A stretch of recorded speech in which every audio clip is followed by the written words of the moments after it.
उन्होंने पीएम और नीतीश कुमार पर जमकर निशाना साधा है। उन्होंने कहा है कि कुर्सी के लिए एक होते हैं, ना कि देश के लिए।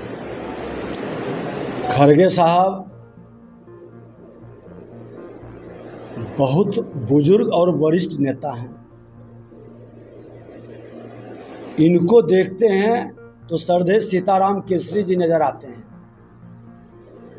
और हमको लगता है कि सरदेश सीताराम केसरी जी को किस तरह से अपमानित कर करके कुर्सी से खींचकर बेइज्जत करके भगाए थे, क्योंकि वो बिहार का बेटा थे और स्वाभिमान से राष्ट्र के हित में राजनीति की बात कर दी।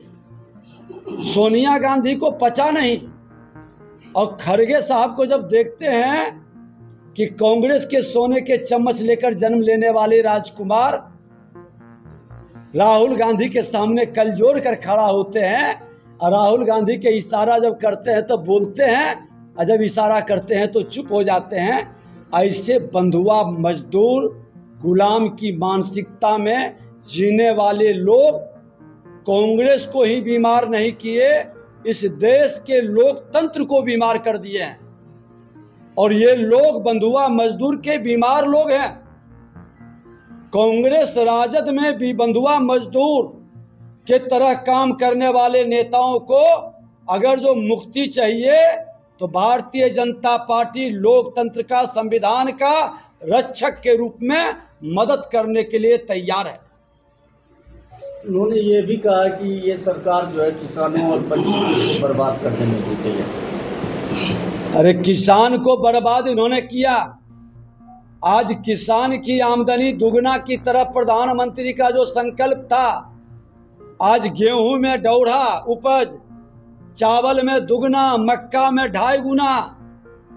जवाब है आज एग्रीकल्चर को कल्चर से जोड़ कर करके युवा किसान के सम्मान का, अनुदान का और नए तकनीक से परंपरा और जैविक खेती के मिलेट के महत्व को विश्व में स्थापित कर रहे हैं देश के प्रधानमंत्री।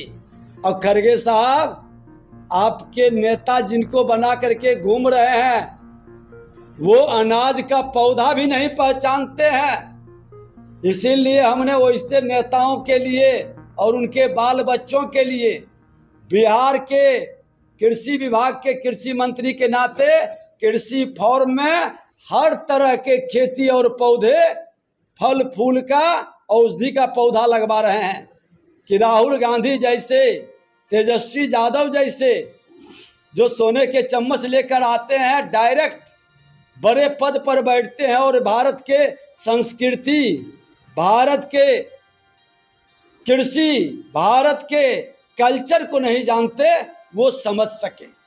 तेजस्वी में मामला भी दर्ज हुआ है। नहीं, इस पर कानून अपना कार्रवाई करेगा और इस तरह के मानसिकता को हर हाल में सख्त कार्रवाई की जरूरत है। जो इस तरह के बच्चों के साथ उसके भविष्य से खिलवाड़ करता है, धर्म परिवर्तन के लिए बाध्य करता है, ऐसे लोग माफी के लायक नहीं है। यहाँ का एसपी और यहाँ का थाना प्रभारी अगर जो एक्शन नहीं लेते हैं तो फिर इन लोगों के भी कार्यों की समीक्षा करेंगे सर, और सीएम के यहाँ इनके रिपोर्ट करेंगे।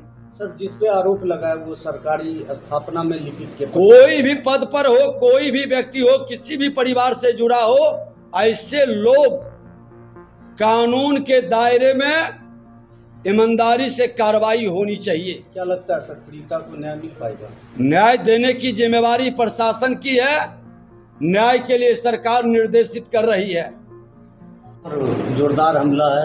उन्होंने कहा कि मंत्री कमीशन लेकर योजनाओं में चुनाव प्रचार में जुटे हैं उसी पैसे से। हमने तो बधाई दिया कि देर से सही, कम से कम एक भ्रष्टाचारी का पुत्र भ्रष्टाचार के प्रति मुंह तो खोला। 2 बार उप मुख्यमंत्री बने, मुंह से आवाज क्यों नहीं निकलती थी? पथ निर्माण मंत्री के नाते 26 करोड़ एक्स्ट्रा कैरेज पर हमने एक्शन लिया, तो क्यों चुप रहे? नेता प्रतिपक्ष को तो बोलना चाहिए था कि ये गलत है या सही है। क्यों मौन है? आज पथ निर्माण में हमने कई एस्टीमेट के और डिजाइन की जांच करवाया है।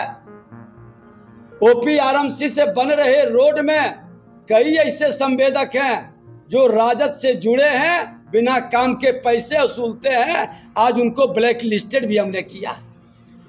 सर शिक्षा विभाग में सर बड़ी धांधली की है, इसमें क्या कहना चाहिए? पूरी तरह से इसकी जांच होनी चाहिए। और मैं बता दूं कि हमारे कार्यकर्ताओं ने ही इसकी संज्ञान में लाया था और हमने सबसे पहले शिक्षा विभाग के प्रधान सचिव ACS सिद्धार्थ जी को पत्र लिखा, विभाग के मंत्री को पत्र लिखा, जिलाधिकारी को पत्र लिखा कि लखीसराय में पूरी जांच करें। और इस तरह की घटनाएं कई जिला से आ रही है, हर जिले में जांच हो। और हमने मुख्य सचिव को भी पत्र लिखे हैं, कोई भ्रष्ट काम करने वाला बचे नहीं।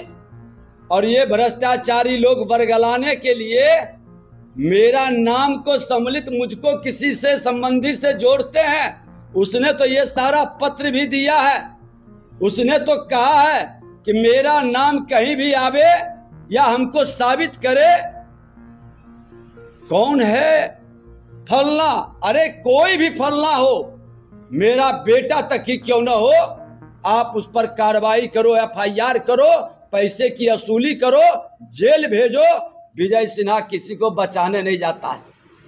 लेकिन झूठा आरोप लगा के, जैसे शराब में लोग आरोप लगाया था कि विजय सिन्हा के समधी के घर के बगल में शराब मिला, ऐसे संकीर्ण और गंदे मानसिकता के लोग जो झूठी राजनीति का खेल खेलते हैं, अरे प्रमाण के साथ ला करके, मैंने तो सदन में कहा था कि मेरा भाई हो, मेरा बेटा हो, मेरा परिवार हो, तुम कार्रवाई करो, प्रामाणिकता के साथ उपस्थित करो।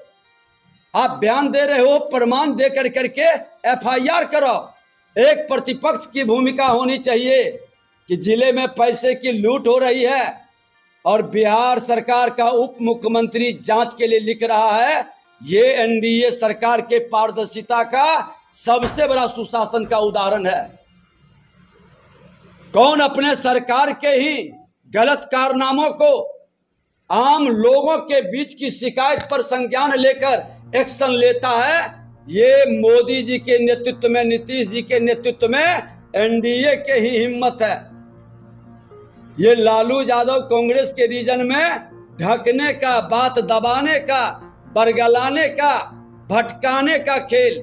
और आज जो ये प्रचारित कर रहे हैं फलना का नाम, अरे 300 से ऊपर लोग धांधली किया है, सबका प्रमाण के साथ उजागर करो।